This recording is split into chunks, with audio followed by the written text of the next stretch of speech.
So, let's discuss the weekend from hell. So, number one, I had a delivery at McLean. My delivery was for 7 p.m. I hate doing those kind of deliveries because I understand how they work. So, to make a long story short, they set me in that damn door until after midnight.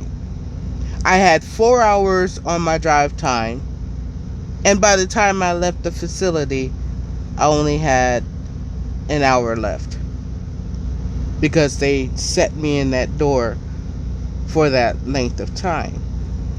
So my next pickup was at Tyson's Chicken, Tyson's Fresh Meat.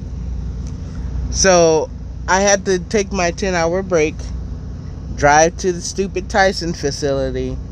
And usually when I go into Tyson, if I tell them I have an exemption, usually they leave me alone. Well, these people are like, well, if you don't have a mask, we have to give you one. If you don't want to wear the mask, then we have to you have to go somewhere else. And then the guy told me, well, we need to see your papers. I said, you need to see my papers? What are we in Nazi Germany? The female, I could tell that she had felt a little uncomfortable when I asked. And then she started trying to make excuses. But the male with the long hair, looking like he had gender issues, oh, well, we just doing our job. Oh, you're just doing your job. Okay. So anyways, I left that stupid facility, went down the road, got almost 300 miles away, and discovered they didn't give me all my paperwork because that load actually had 4 drops. So no, I didn't find out that I didn't have all my paperwork until the next morning. So on my way out, it started raining heavily, and I said, okay, well, I think I need to park. So I parked for the night. And then in the morning when I got up and checked everything, then I discovered they didn't give me all my paperwork. So they had to send me paperwork on my email.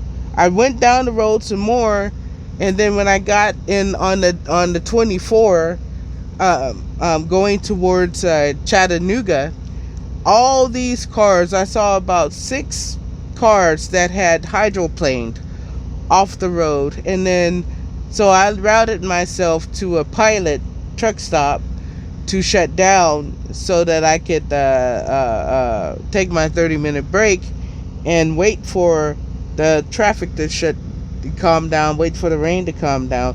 Then there was a flash flood warning.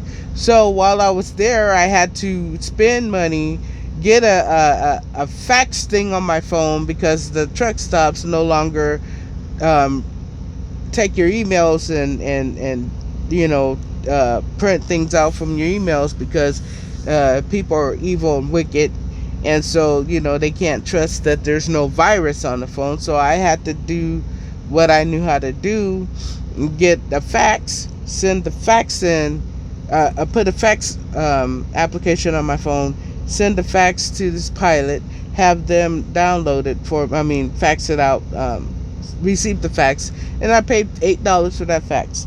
Because I did not check my paperwork when I was there, I took that as my own loss. So that took me $8 to get those stupid pages sent to the fax machine, and I'm just gonna cut that loss because that's my fault. I should have took all my paperwork before I left that stupid Tyson plant. So while I was in there, everything was flooded. We got a flash flooding sign on the phone, warning beep, beep. And so I stayed there, and then I left because the flooding had stopped a little bit and the ground I could drive off the facility. I start driving. I get down to where there's 2 different entrances. There's one for JB Parkway on the right and JB Parkway on the left. There was so much traffic. I understand now it had to do with that shooting, that carjacking. So the GPS on the phone routed me off around the corner, around down somewhere where semi trucks were not supposed to go because they were having construction. So I'm driving down this road, I think it was 269, praying the whole way, oh Jesus, please don't let there be a low bridge, because if there's a low bridge, I'm screwed. If the roads are narrow, I can get around that. I can maneuver that, but I can't get around a low bridge. So thank God I got around. I finally made it to a truck friendly US highway. I get off US 64, head to US 83 to US 64. I was going to connect again to the I-24 going east because I had to go to Florida. Well, when I got on that, I saw that trucks were turning around and coming back the opposite way. A truck guy stopped. He rolled his window down and he told me what was going on. Oh, well, there was five people got shot over there. So then I had to wait for all that stuff to happen, slow traffic, moving slowly. So I finally get out of that. Then I get to the point where I can drive, and then my time runs out because I'm stuck in that stupid stop and go traffic because those dumb Negroes wanted to carjack people.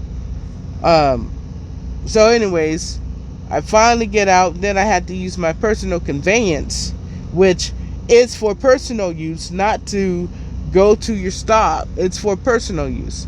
So I had to use my personal conveyance to get to my stop. So I've had a very, very irritated weekend, right?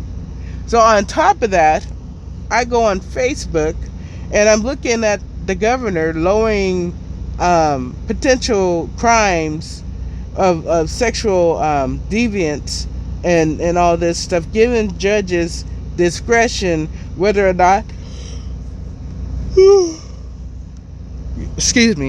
whether or not to make something, put a person on a sex registry. And the thing that popped in my mind was this was something done because predatory men will protect predatory men. Now, if the predatory person happens to be a predatory female, she more than likely will get the highest sentence.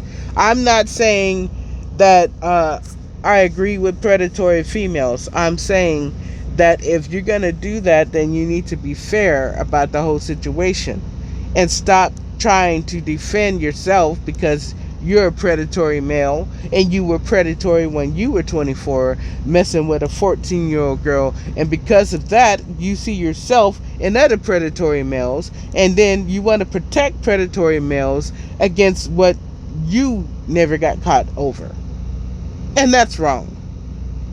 So I'm just irritated at this whole damn situation. Facebook irritates me. I go on there and I keep seeing people in their stupidity. They don't know why they hate Trump. They just know that they supposed to hate him. They don't know why he's racist. They understand something that his parents may have done, but they don't understand why they hate him. Because all you got to do is ask them, why do you hate Trump? And they can't tell you why they personally hate Trump. They will go into a whole bunch of nonsense. They will go into a whole bunch of misquoted text, half reported text, but they won't ever tell you their reasons why they hate the man. So in short, this has been the most irritating weekend, and then I lost my load, which is fine because honestly I didn't want to go to Florida, because when you go down to Florida, you're gonna sit there for a couple of days because it's hard to get out of Florida.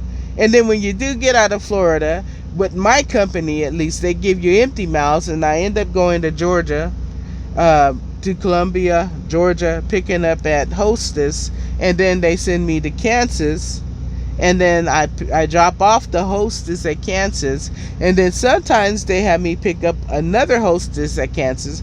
Then I end up going to Hy-Vee in Cherokee, Iowa, and then from there I end up going back to the terminal and the Mars. So that usually happens, and I was kind of looking forward to that schedule, even though I didn't want to go to Florida. But the fact that I got stopped in the rain, and I got stopped in the traffic because of the shooting, and I didn't have enough time on my clock anyway. It just all worked out well. So now I'm sitting in Georgia somewhere at a Flying J, and just sitting here, and I went on Facebook because I'm done with the Vampire Diaries. It's actually a little better the second time around. But I'm done with that, and now I'm having nightmares because, I when I watch something, I binge watch it. So I, binge watch whatever I can binge watch, and then I have to go to sleep so I won't be exhausted to drive the next morning or the next evening or whenever I have to drive. So, I'm trying to sleep, and then I get nightmares and bad dreams now. It's terrible. That's why I said, you know, I be putting things in my eyeballs I shouldn't be putting in my eyeballs. I shouldn't be watching those type of things. You know. So anyways, this has been the weekend from hell. So right now I'm waiting for my company to send me a load assignment. If I have to sit here for a 34-hour reset, I'm good with that. I'm good with it.